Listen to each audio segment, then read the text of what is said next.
Ma fille de 15 ans s'est plainte de fortes nausées. Mon mari a tremblé et a dit « Je l'emmène à l'hôpital. Toi, reste à la maison. » Mais ils ne sont jamais revenus cette nuit-là. Inquiète, j'ai signalé leur disparition à la police. 3 jours plus tard, leur voiture a été retrouvée immergée en mer. Le rapport de police m'a laissé sous le choc. Dans la voiture se trouvait. Avant de commencer l'histoire, n'oubliez pas de laisser un like et de vous abonner à la chaîne pour voir plus d'histoires comme celle-ci. Alors que le brouillard matinal de San Francisco recouvrait les fenêtres d'une fine buée, Catherine Wilson était enveloppée d'un doux sentiment de bonheur en préparant son café dans la cuisine. Sa vie avait retrouvé une stabilité inattendue. Son travail de graphiste se passait bien, et la vie avec sa nouvelle famille s'était installée dans un rythme confortable. 5 ans auparavant, lorsqu'elle avait soudainement perdu son premier mari, David, d'une crise cardiaque, le monde de Catherine s'était effondré. Restée seule avec leur fille de 10 ans, Chloé, elle avait été presque anéantie par le chagrin et l'anxiété financière. David avait été un mari et un père aimant, mais son assurance vie n'était pas conséquente, et Catherine avait dû travailler désespérément pour subvenir aux besoins du foyer. Chloé, également profondément meurtrie par la mort de son père, avait eu des problèmes à l'école pendant un certain temps. Le tournant s'est produit 3 ans plus tôt, dans une compagnie d'assurance où Catherine s'était rendue pour une réunion avec un client. Elle y a rencontré Mark Johnson, un directeur commercial à la personnalité douce et sincère. Il a écouté attentivement l'histoire de Catherine. Ce qui avait commencé comme une relation professionnelle s'est progressivement approfondi, Catherine étant touchée par la prévenance de Mark et commençant à lui ouvrir son cœur. Mark n'a jamais précipité les choses, approfondissant leur relation à un rythme qui convenait à la fois à Catherine et à Chloé. Pour Chloé, accepter le nouveau compagnon de sa mère ne fut pas facile. Par amour et loyauté envers son père, elle fut d'abord méfiante à l'égard de Mark. Cependant, ce dernier n'a pas essayé de s'imposer dans un rôle de père. Au lieu de cela, il écoutait avec sérieux les centres d'intérêt de Chloé, comme la musique et la lecture, en respectant ses opinions. Peu à peu, Chloé a commencé à comprendre que Mark l'appréciait en tant qu'individu. 2 ans auparavant, à l'automne, Catherine et Mark ont célébré leur mariage en petit comité. Chloé y a participé en tant que demoiselle d'honneur, célébrant le début de leur nouvelle famille. « J'ai trouvé un père merveilleux pour Chloé », se disait Catherine, sincèrement reconnaissante. Bien que Mark soit légalement devenu le beau-père de Chloé, il lui a dit « Ton vrai père, c'est David. Je veux être un ami qui te soutient. » Et Chloé fut réconfortée par ces mots. Leur nouvelle vie de famille s'est déroulée sans accroc. Le week-end, ils se promenaient tous les 3 dans le Golden Gate Park ou visitaient les plages de Santa Cruz. Mark participait activement aux événements scolaires de Chloé et aidait aux tâches ménagères lorsque Catherine était occupée par son travail. Ils ont retrouvé une stabilité financière et Catherine pouvait, pour la première fois depuis longtemps, ressentir de l'espoir pour l'avenir. Cependant, le comportement de Chloé avait récemment commencé à changer. Âgée maintenant de 15 ans, elle montrait les changements typiques de l'adolescence. Chloé, qui appréciait auparavant les moments en famille, a commencé à passer de longues périodes dans sa chambre et est devenue plus silencieuse pendant les repas. Elle sortait moins souvent avec ses amis et ses notes avaient légèrement baissé. Catherine se disait, ce n'est que la rébellion normale d'une jeune de 15 ans. Mark se montrait également compréhensif, disant, c'est l'adolescence, on n'y peut rien. Le temps arrangera les choses. Le travail de Catherine devenant plus prenant, elle déléguait de plus en plus les tâches ménagères à Mark. Il se montrait coopératif, laisse-moi m'occuper des affaires familiales. Toi, concentre-toi sur ton travail. Et Catherine pensait pouvoir se consacrer à sa carrière l'esprit tranquille. Les nouveaux projets s'enchaînaient, et sa réputation au sein de l'entreprise ne cessait de croître. Un matin d'octobre, des vents froids venus de la baie de San Francisco secouaient les fenêtres. Catherine était pressée par le temps, effectuant les dernières vérifications sur des documents avant une importante présentation à un client. Cette proposition pour un nouveau projet de branding pouvait être un tournant majeur dans sa carrière. « Maman, je ne me sens pas bien. » La faible voix de Chloé depuis la cuisine a interrompu Catherine dans son élan. En descendant les escaliers, Chloé avait le visage pâle et le front perlé de sueur. Inquiète par l'apparence de sa fille, si différente de son habituel et joyeux « bonjour », Catherine s'est alarmée. « Qu'est-ce qui ne va pas, ma chérie? Tu as de la fièvre ?» Catherine posa sa main sur le front de Chloé. Il ne semblait pas y avoir de fièvre, mais le teint de sa fille était clairement mauvais. Chloé s'assit sur une chaise, puis se leva brusquement et se précipita vers la salle de bain. En entendant le bruit de vomissement, Catherine l'a suivi en hâte. Ça va? C'est peut-être une gastro. Marc descendit de l'étage et regarda Chloé avec inquiétude. Lorsqu'il lui demanda doucement, « Qu'est-ce qu'il y a? Tu ne te sens pas bien ?» Chloé hocha légèrement la tête. Marc remplit aussitôt un verre d'eau et le tendit à Chloé. « On devrait peut-être l'emmener à l'hôpital, » dit Catherine. Cependant, en regardant l'horloge, il était presque l'heure de partir si elle voulait être à temps pour sa présentation. Si cette proposition était acceptée, sa position dans l'entreprise changerait de manière significative. « Marc, j'ai un service à te demander. Pourrais-tu l'emmener à l'hôpital? La présentation d'aujourd'hui est vraiment importante. » Marc a immédiatement acquiescé. « Bien sûr. Compte sur moi. L'état de Chloé m'inquiète. Allons tout de suite à l'hôpital. » Chloé leva les yeux vers sa mère. Il y avait quelque chose qu'elle semblait vouloir dire dans son regard, mais elle baissa rapidement les yeux. « Bonne chance pour ton travail, maman, » dit-elle d'une petite voix. « Merci, Chloé. Ne force pas si tu te sens plus mal. Marc sera avec toi, ne t'inquiète pas. » Catherine serra les épaules de sa fille et l'embrassa sur le front. Marc ajouta, « Ne t'en fais pas. Je m'occuperai bien d'elle. » Et Catherine quitta la maison l'esprit tranquille. La présentation a duré plus longtemps que prévu, près de 3 heures en comptant la séance de questions-réponses. Cependant, la réaction du client fut très positive, et Catherine se sentait confiante quant aux résultats. À la fin de la réunion, elle appela immédiatement Marc. « Alors? Comment va Chloé? Nous sommes toujours à l'hôpital. On attend les résultats des examens. » La voix de Marc semblait un peu fatiguée. « Des examens sérieux? Est-ce qu'elle va bien? Des analyses de sang et diverses autres choses. Le médecin est prudent. Mais ne t'inquiète pas, les résultats devraient bientôt arriver. » Catherine se sentit soulagée. Comme toujours, la réponse calme de Marc la rassurait. « Passe le bonjour à Chloé de ma part. Je rentre à la maison pour préparer le dîner. » « Oui, s'il te plaît. Nous devrions être à la maison à 19h au plus tard. » Cependant, 19h passèrent et il n'était toujours pas rentré. Catherine attendit en réchauffant le dîner. Vers 20h, Marc appela de nouveau. « Nous sommes encore à l'hôpital, on attend les résultats. Ça va prendre un peu plus de temps. » « Ça prend autant de temps? Chloé va bien? » « Oui, elle va bien. C'est juste que le médecin veut l'examiner à fond, par précaution. » « Ne t'inquiète pas. » Bien que Catherine ait décelé une légère tension dans la voix de Marc, elle l'attribua à la minutie du médecin. « Je comprends. Ne vous surmenez pas. Merci pour tout. » 21h, 22h passèrent, et il n'était toujours pas de retour. L'anxiété de Catherine grandissait. Elle essaya de rappeler Marc, mais cette fois, il n'y eut pas de réponse.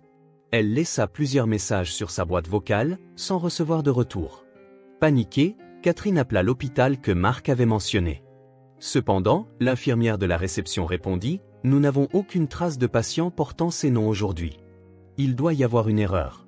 C'est Mark Johnson et Chloé Wilson. Ils devraient être en train de passer des examens depuis ce matin. Je suis désolé, mais j'ai vérifié et nous n'avons aucune trace de ces patients. » Les mains de Catherine se mirent à trembler. Pensant qu'il pouvait s'agir d'un autre hôpital, elle appela tous les hôpitaux de la région, mais aucun n'avait de trace des deux. Même à 2h du matin, le portable de Marc était inaccessible. Catherine ne put dormir de la nuit et resta assise sur le canapé, fixant la porte d'entrée. Les pires scénarios lui traversèrent l'esprit, mais elle essayait de les repousser. C'était sûrement un malentendu. Marc allait ramener Chloé à la maison. Elle se le répétait sans cesse. Le lendemain matin, même après le lever du soleil, il n'était pas rentré. Catherine appela le bureau de Marc. Lorsque son collègue Jeff répondit, il dit « Marc n'est pas venu au bureau depuis hier. J'ai cru comprendre que c'était pour une affaire de famille. Jeff, sais-tu quelque chose? Marc et Chloé ne sont pas rentrés depuis hier. » « Quoi? C'est inquiétant. Tu devrais peut-être contacter la police. » Au poste de police, Catherine remplit une déclaration de disparition les mains tremblantes. L'officier en charge lui dit « Normalement, nous attendons 24 heures pour les disparitions d'adultes, mais comme une mineure est impliquée, nous allons commencer les recherches immédiatement. » Elle décrivit en détail le numéro de plaque d'immatriculation et les caractéristiques de la voiture de Marc, ainsi que ce qu'ils portaient tous les deux. L'officier demanda « Avez-vous une idée? Y avait-il des problèmes familiaux? » Non, pas du tout. Marc est un mari gentil et s'entendait bien avec Chloé. Hier encore, il s'inquiétait pour la santé de ma fille. La voix de Catherine tremblait de larmes. L'officier la réconforta, « Je comprends votre inquiétude, mais dans la plupart des cas, il ne s'agit pas d'un accident, mais d'une circonstance qui empêche le contact. Je suis sûr que nous les retrouverons. » En rentrant chez elle, Catherine serra des photographies de Marc et Chloé. C'était une photo de Noël de l'année précédente, les montrant tous les deux souriants. Cette nuit-là, Catherine ne put dormir et fixa la fenêtre. Les rues de San Francisco, enveloppées de brouillard, semblaient plus froides que d'habitude. Le matin du 3e jour après avoir signalé leur disparition, Catherine préparait du café dans la cuisine. Les nuits blanches se succédaient, et de profonds cernes s'étaient creusés sous ses yeux. Elle avait disposé des photos de Marc et Chloé sur la table de la salle à manger, continuant à prier pour leur sécurité. Voisins et amis passaient les uns après les autres pour prendre de ses nouvelles, mais Catherine n'avait l'énergie de parler longuement avec personne. Peu après 9 heures du matin, le téléphone sonna. Catherine se jeta dessus pour répondre. « Allô, Madame Wilson ? Ici l'inspecteur Davison, de la police de San Francisco. »« Oui. Les avez-vous retrouvés ?» La voix de Catherine tremblait d'espoir. Elle pensait que la nouvelle qu'elle attendait depuis 3 jours était enfin arrivée. Cependant, les mots suivants de l'inspecteur lui firent sentir le sang se retirer de son visage. « Nous avons retrouvé la voiture. Pourriez-vous venir au poste immédiatement ? Vous avez retrouvé la voiture.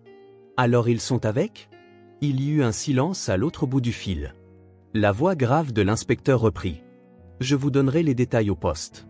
Y a-t-il quelqu'un qui pourrait vous accompagner ? » Un sentiment de mauvais augure envahit la poitrine de Catherine. « Ça ira, je serai seule. J'arrive tout de suite. » La route vers le poste était enveloppée de brouillard. Catherine agrippait le volant de ses mains tremblantes, essayant de ne pas penser au pire scénario.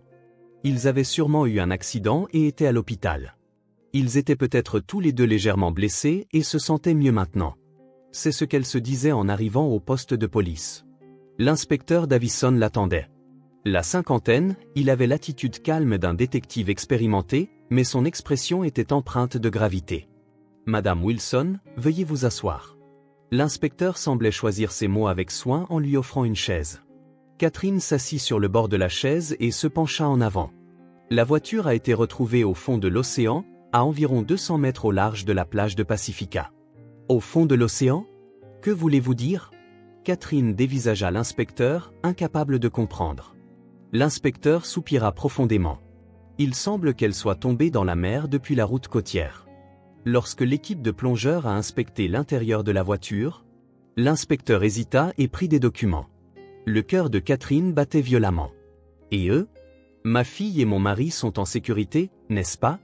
La voix de Catherine était désespérée. L'inspecteur secoua la tête avec une expression grave. « Je suis désolé. Ils ont tous les deux été retrouvés à l'intérieur de la voiture. » Ils étaient déjà ? Catherine n'entendit pas la fin de ces mots. Son esprit se vida et elle faillit s'effondrer de sa chaise. L'inspecteur se précipita pour la soutenir. « Non. Non. Ce n'est pas possible. »« Pourquoi ? Pourquoi est-ce arrivé ?» Catherine s'effondra en larmes. L'espoir qu'elle avait entretenu pendant 3 jours se brisa en un instant. Elle ne pouvait accepter la réalité que sa fille et son mari bien-aimé avaient été retrouvés au fond de la mer froide. C'était un accident, n'est-ce pas ? Le brouillard rendait sûrement la visibilité mauvaise, et Marc a fait une erreur de conduite. Catherine cherchait désespérément une explication rationnelle. L'inspecteur apporta de l'eau et la tendit à Catherine. « Nous enquêtons actuellement sur la cause détaillée de l'accident. Une autopsie sera également pratiquée. Nous vous ferons un rapport dès que nous en saurons plus. » Les mots de l'inspecteur semblaient contenir une sorte de sous-entendu, mais Catherine était trop sous le choc pour porter un jugement normal. Dans son esprit, elle imaginait les derniers moments de Marc et Chloé, et les larmes coulaient encore plus. « Est-ce que ma fille a souffert ? Est-ce que Marc a essayé de la protéger ? Je comprends vos sentiments, mais s'il vous plaît, prenez soin de vous maintenant. Devrais-je appeler quelqu'un ? » Catherine secoua la tête. Elle n'avait pas la force de partager ce chagrin avec qui que ce soit. Seul le fait qu'il n'était plus de ce monde pesait lourdement sur elle. Quelques heures plus tard, alors que Catherine était assise chez elle, hébétée, le téléphone sonna de nouveau. C'était l'inspecteur Davison. « Madame Wilson, j'ai un rapport complémentaire. Si possible, pourriez-vous revenir au poste ? Avez-vous appris quelque chose de nouveau ? Oui. Il y a des détails sur la situation à l'intérieur de la voiture que j'aimerais vous communiquer. » Catherine se dirigea de nouveau vers le poste de police d'un pas lourd. « Qu'allait-on lui dire cette fois? Elle pensait ne plus pouvoir supporter de choc. Quand elle entra dans le bureau de l'inspecteur, des rapports qui semblaient être ceux de l'autopsie étaient étalés sur le bureau. L'inspecteur lui offrit une chaise et commença à parler avec précaution. « Madame, il y a quelque chose que je dois vous dire d'abord. » L'expression de l'inspecteur était encore plus grave que le matin même. Catherine le regarda sans rien dire. Après avoir examiné la situation détaillée à l'intérieur de la voiture, nous avons déterminé qu'il ne s'agissait très probablement pas d'un simple accident. Pas un accident? Que voulez-vous dire? La voix de Catherine tremblait. L'inspecteur continua en tournant les pages du rapport. Premièrement, d'après la position du volant et du siège, nous avons déterminé que c'était votre fille qui conduisait. Chloé conduisait? Mais Chloé n'a pas de permis et elle ne sait pas conduire. Oui. C'est quelque chose qui ne serait normalement pas envisageable. De plus, après avoir examiné la trajectoire de la voiture, il y a des preuves que la course a été intentionnellement modifiée en direction de la mer. L'esprit de Catherine était en pleine confusion. Pourquoi Chloé conduisait-elle? Pourquoi se sont-ils dirigés vers la mer? Il y avait tant de choses qu'elle ne pouvait pas comprendre. De plus, l'autopsie a révélé un fait important concernant votre fille. L'inspecteur fit une pause et observa la réaction de Catherine. « Madame, votre fille était enceinte. Enceinte de 12 semaines. » Catherine n'en croyait pas ses oreilles. Elle ne pouvait accepter le fait que sa fille de 15 ans ait été enceinte. « C'est impossible. Chloé n'a que 15 ans. Ce n'est pas possible. » Je suis désolé, mais il n'y a aucune erreur dans les résultats des tests. En tenant compte de tous ces faits, il est possible que votre fille, pour une raison quelconque, ait été désespérée et ait intentionnellement dirigé la voiture vers la mer. Catherine s'affala dans sa chaise. La réalité que sa fille chérie avait gardé un secret, était tombée dans le désespoir et s'était donné la mort, s'insinuait peu à peu dans son cœur. Mais pourquoi Mark était-il avec elle? N'a-t-il pas essayé de l'arrêter? L'inspecteur Davison organisa soigneusement les papiers sur son bureau tout en observant le teint de Catherine.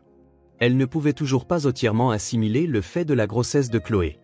Le fait que sa fille de 15 ans ait eu une relation amoureuse secrète et qu'en conséquence, elle ait fait un choix désespéré, la blessait profondément en tant que mère. « Madame Wilson, il y a autre chose que je dois vous dire. » La voix de l'inspecteur était lourde et l'atmosphère dans la pièce devint encore plus tendue.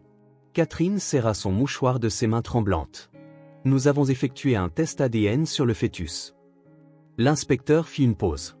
Ce genre de rapport était l'une des parties les plus difficiles de son travail, même avec des années d'expérience. Le père était? L'inspecteur prit une profonde inspiration. Votre mari, Mark Johnson. Au début, Catherine ne comprit pas les mots de l'inspecteur. Pendant plusieurs secondes, un silence, comme si le temps s'était arrêté, s'installa. Puis, la signification pénétra lentement son cerveau. C'est faux. Catherine se leva. Mark n'aurait jamais fait une chose pareille à Chloé. C'est absolument faux. Je suis désolé, mais il n'y a aucune erreur dans les résultats du test ADN. Nous l'avons confirmé 2 fois. Catherine faisait les 100 pas dans la pièce. Elle ne pouvait accepter la réalité que le mari en qui elle avait confiance avait abusé sexuellement de sa fille bien-aimée. Le doux sourire de Mark, son attitude attentionnée envers Chloé, son comportement de beau-père idéal. Tout cela n'était donc qu'une imposture? Depuis quand? La voix de Catherine tremblait. Depuis quand de telles choses se produisaient-elles? Nous avons aussi des preuves à ce sujet. L'inspecteur ouvrit un autre dossier. Le téléphone portable de votre fille a été retrouvé dans la voiture. Bien qu'il ait été endommagé par l'eau, nous avons pu récupérer une partie des données. L'inspecteur sortit une tablette et lui montra un écran de messages. C'était le dernier message que Chloé avait envoyé à sa meilleure amie, Emily. Je n'en peux plus. Je ne pourrai jamais le dire à maman. Depuis que maman a épousé cet homme, elle a l'air si heureuse. Et je ne voulais pas détruire ce bonheur. Mais j'ai atteint mes limites. Les changements physiques vont tout révéler. Lui aussi panique ces derniers temps. Nous n'avons d'autre choix que de disparaître ensemble. Catherine s'effondra dans la chaise. Sa fille avait enduré seule une douleur insupportable pour protéger sa mère. Pour son propre bonheur, elle avait ignoré l'enfer que vivait sa fille. Il y avait d'autres messages aussi, continua prudemment l'inspecteur. Depuis 6 mois, des messages fragmentaires mais multiples exprimant l'angoisse de votre fille ont été retrouvés. Le contenu des messages que l'inspecteur lut à voix haute déchira le cœur de Catherine. Chloé avait essayé de chercher de l'aide à plusieurs reprises, mais avait chaque fois renoncé en pensant au bonheur de sa mère. Marc avait habilement manipulé la jeune fille, répétant sans cesse « C'est notre secret, et tu ne dois rien dire car cela rendrait ta mère triste. » Pourquoi n'ai-je rien remarqué? Catherine se blâmait. Je pensais que les changements de ma fille n'étaient que l'adolescence. Sa perte d'appétit, le fait qu'elle reste davantage dans sa chambre, tout cela, c'étaient des signes, et je les ai manqués. L'inspecteur inclina la tête avec sympathie. Les auteurs d'abus sexuels sont souvent des personnes de confiance pour leur entourage. Les abus commis par un beau-père sont particulièrement difficiles à détecter, et les victimes choisissent souvent le silence pour protéger leur famille. Nous avons également enquêté sur le passé de Marc, l'inspecteur sortit un autre document. Nous avons découvert qu'à son précédent lieu de travail, il y avait eu des soupçons de harcèlement sexuel envers de jeunes employés. Cependant, la victime a retiré sa plainte, donc l'affaire n'a jamais été révélée au grand jour. Catherine se prit la tête entre les mains. Elle réalisa à quel point elle avait été trompée. La gentillesse et la prévenance de Marc n'avaient été que calcul. C'était une comédie pour gagner sa confiance et se rapprocher de Chloé. Nous pouvons également déduire la situation le jour de l'accident. L'inspecteur ouvrit le rapport d'enquête sur l'accident. Les deux ont quitté la maison sous le prétexte de se rendre à l'hôpital, mais ils ne s'y sont jamais dirigés.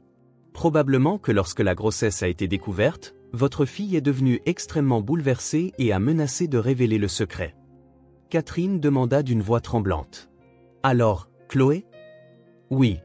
D'après la situation à l'intérieur de la voiture, nous pensons que votre fille s'est emparée du volant et s'est intentionnellement dirigée vers la mer. Il y avait aussi des signes de lutte. Votre mari a semblé essayer de l'arrêter. Mais Catherine fut frappée par des émotions complexes. En plus de sa haine pour Marc, elle était également troublée par le fait qu'il avait lui aussi été victime de la décision désespérée de sa fille. Cependant, c'est lui qui avait tout causé. Votre fille a écrit ceci dans son dernier message, lut doucement l'inspecteur. « Maman, je t'aime. Ce n'est la faute de personne. J'étais juste faible. S'il te plaît, ne te blâme pas. Je vais retrouver papa. » Catherine éclata en sanglots. Même dans ces derniers moments, sa fille avait pensé à sa mère. Même dans la situation extrême de se donner la mort, elle avait essayé de protéger sa mère. Il y a encore une chose que je dois vous dire. L'inspecteur ouvrit le dernier dossier.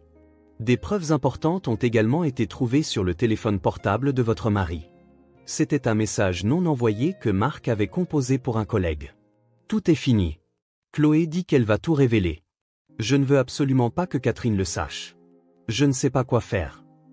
Il était aussi acculé, n'est-ce pas? Dit Catherine comme si elle arrachait les mots de sa gorge. Cependant, c'était le résultat du crime qu'il a commis, répondit l'inspecteur avec une expression sévère. Votre fille était une victime innocente. Bien que la méthode qu'elle a finalement choisie soit mauvaise, c'est sans aucun doute votre mari qui l'a poussée à bout. Catherine se leva et regarda par la fenêtre. Elle pouvait voir la mer bleue de la baie de San Francisco. Au fond de cette mer, sa fille et son mari avaient connu leurs derniers instants. Dans son désespoir, Chloé avait tourné le volant et essayé de mettre fin à tout. Marc avait-il compris le poids de ses crimes dans ces derniers moments? Il y aura probablement une attention médiatique après cela, dit l'inspecteur avec sympathie. Si nécessaire, nous pouvons vous présenter des spécialistes du soutien aux victimes. Catherine se retourna. Que dois-je croire? Pendant 3 ans, j'ai vécu chaque jour avec quelqu'un qui, en réalité, faisait du mal à ma fille. En tant que mère, en tant qu'épouse, je suis un échec total. Ce n'est pas vrai, déclara fermement l'inspecteur. Les auteurs d'abus sexuels sont extrêmement rusés pour cacher leur vraie nature. Le fait que vous n'ayez rien remarqué n'est absolument pas de votre faute. Cependant, le cœur de Catherine était presque anéanti par la culpabilité. La douleur d'une mère qui n'a pas pu protéger sa fille bien-aimée, l'humiliation d'une épouse trahie par un mari en qui elle avait confiance, et surtout, le regret de ne pas avoir su comprendre le désespoir que Chloé portait seule, blessait profondément son âme. 6 mois plus tard, par une journée de printemps, Catherine était assise sur un banc surplombant la baie de San Francisco. La mer était calme, et elle ne ressentait plus la terreur qu'elle avait connue. Grâce au suivi psychologique qu'elle suivait 2 fois par semaine, elle parvenait peu à peu à faire face à la réalité. Cependant, il faudrait encore du temps pour sortir complètement de sa profonde dépression. Les collègues de travail et les voisins de Marc ont été profondément choqués en apprenant la vérité sur l'incident. Chaque fois qu'elle entendait des voix dire « Je n'aurais jamais imaginé qu'il était ce genre de personne » ou « Je l'ai toujours considéré comme un homme doux et tourné vers sa famille », Catherine comprenait qu'elle n'était pas la seule à avoir été trompée. Néanmoins, le fait d'avoir complètement perdu son jugement laissait des blessures profondes dans son cœur. Sa conseillère, le docteur Lynn, lui répétait « Les auteurs d'abus sexuels sont extrêmement rusés pour cacher leur vraie nature. Le fait que vous n'ayez pas pu le démasquer n'est absolument pas votre échec. » Cependant, Catherine ne pouvait échapper à la culpabilité. Pourquoi n'ai-je pas remarqué les signes de Chloé? L'enquête policière complémentaire a révélé davantage du sombre passé de Mark. Non seulement à son ancien lieu de travail, mais aussi pendant ses années universitaires, il y avait eu des comportements problématiques envers de jeunes femmes. Cependant, dans chaque cas, les victimes n'avaient pas pu parler, donc cela n'avait jamais été révélé. Catherine murmura d'une voix tremblante, même avant de le rencontrer, c'était un prédateur. 1 an plus tard, Catherine a pris une décision majeure. Elle a commencé à faire du bénévolat pour Brave Voices, une organisation de soutien aux victimes d'abus sexuels. Le sentiment puissant de ne plus jamais laisser un autre enfant vivre ce qu'a vécu Chloé la poussa à l'action. Elle a commencé par conseiller les mères de victimes. Beaucoup des mères qu'elle a rencontrées à l'organisation de soutien avaient des expériences similaires à la sienne. Des femmes dont les enfants avaient été blessés par des membres de la famille ou des connaissances de confiance, qui se culpabilisaient intensément. Les rencontrer a donné à Catherine un nouveau but. Elle a commencé à sentir que peut-être sa fille lui avait confié une mission. À partir de la 2e année, elle a commencé à mener des activités de sensibilisation dans les écoles et les communautés locales. Elle a donné des discours sur le thème « Ne pas ignorer les signes d'abus sexuels », partageant courageusement sa propre expérience. Bien que ce fût douloureux au début, voir les expressions sérieuses de son public lui a fait réaliser l'importance de ce travail. La conception de la famille de Catherine a également beaucoup changé. Les personnes qu'elle a rencontrées à l'organisation de soutien, les mères qui partageaient la même douleur, et les jeunes qui vivaient avec force après avoir surmonté leur victimisation. Ils sont devenus sa nouvelle famille de cœur. Elle a compris que les vrais liens familiaux ne reposaient pas sur les liens du sang ou les relations juridiques, mais sur un amour qui respecte et protège l'autre. Mark avait légalement été son mari et le beau-père de Chloé. Cependant, il n'était pas de la famille au vrai sens du terme. Il avait abusé de la relation familiale et blessé l'enfant le plus vulnérable. En revanche, ses compagnons de l'organisation de soutien se comprenaient, se soutenaient mutuellement et étaient liés par un amour véritable. Au 3e anniversaire de leur mort, Catherine parla doucement sur la tombe de Chloé. « Ta mort n'a pas été vaine. Je continuerai à me battre pour protéger de nombreux enfants. Je n'oublierai jamais le sens de l'amour que tu m'as enseigné. » La brise marine caressa sa joue. Elle eut l'impression d'entendre la voix de Chloé. « Merci, maman. Ne te blâme plus. Je vais bien. » Catherine sourit. L'amour de sa fille continuait éternellement, et elle croyait que cet amour deviendrait la force pour protéger de nombreux enfants. Elle ne prononçait plus le nom de Mark, le scellant au plus profond de sa mémoire comme une simple erreur passée. Catherine avait appris par sa propre expérience que la vraie famille se construit sur un amour fondé sur la protection et le respect.